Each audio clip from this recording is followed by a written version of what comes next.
আসসালামু আলাইকুম। কেমন আছেন সবাই? গতকালকে আমি এসেছিলাম ভ্যান্ডাম মলে। তো কাজ শেষে ভ্যান্ডাম মলে গিয়েছিলাম। তো কাতারে যতগুলো টুরিস্ট এরিয়া আছে, তার ভিতর বা টুরিস্ট স্পট আছে, তার ভিতর হচ্ছে ভ্যান্ডাম মলটা অন্যতম।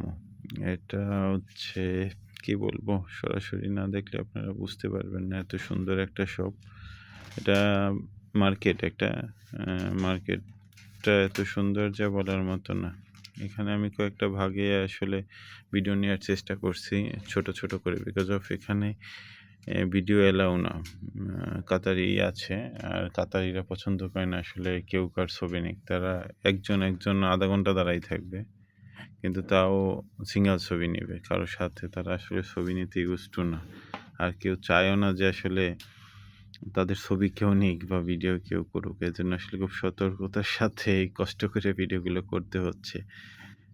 কিছু করার নাই। আমি আসলে ছোট ছোট করছিলাম, কইরা এটাকে অ্যাডজাস্ট করার চেষ্টা করছিলাম। দেখেন কি সুন্দর একটা স্পেস। আর মার্কেটটার স্পেসটা ৪ টা ভাগে বিভক্ত। এটা আসলে রেস্টুরেন্ট এরিয়ায় টোটালি ভিডিও করা যায় না, বাট রেস্টুরেন্ট এরিয়া বলতে রেস্টুরেন্টেরও কোয়ালিটি আছে। কিছু কিছু ইনডোর এর ভিতর যে রেস্টুরেন্টগুলো আছে, ওগুলো আসলে ভিডিও করা যায় না। বাইরেরগুলো আসলে টুকিটাকি যতটা সম্ভব হয়েছে ভিডিও করার চেষ্টা করছি।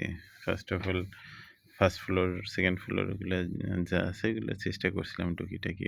এ আপনি এখানে আসলে যেতে মনে চাইবে না, এত সুন্দর একটা জায়গা।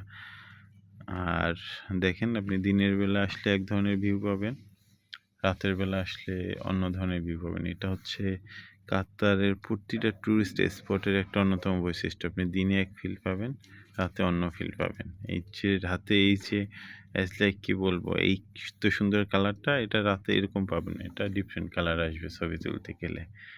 তো আপনি এক এক সময় এক একটা ফিল পাবেন। তো যদি কেউ কাতারে থাকেন, অবশ্যই এই জায়গাটা ঘুরে আসবেন, না হলে পয়সা মাটি আর কি। যদি আপনি কাতার আছেন আর এখানে যান নাই, তাহলে পয়সা গেল জলে আর কি, এরকম অবস্থা। এত সুন্দর একটা প্লেস। আমি আসলে মোটামুটি চেষ্টা করি সপ্তাহে 2 দিন 3 দিন বিভিন্ন স্পটে ঘুরতে যাওয়ার। তো সেই সুবাদে গতকালকেও ডিউটি শেষ করে গেছিলাম। সবাইকে ঘুরে দেখার আমন্ত্রণ রইল।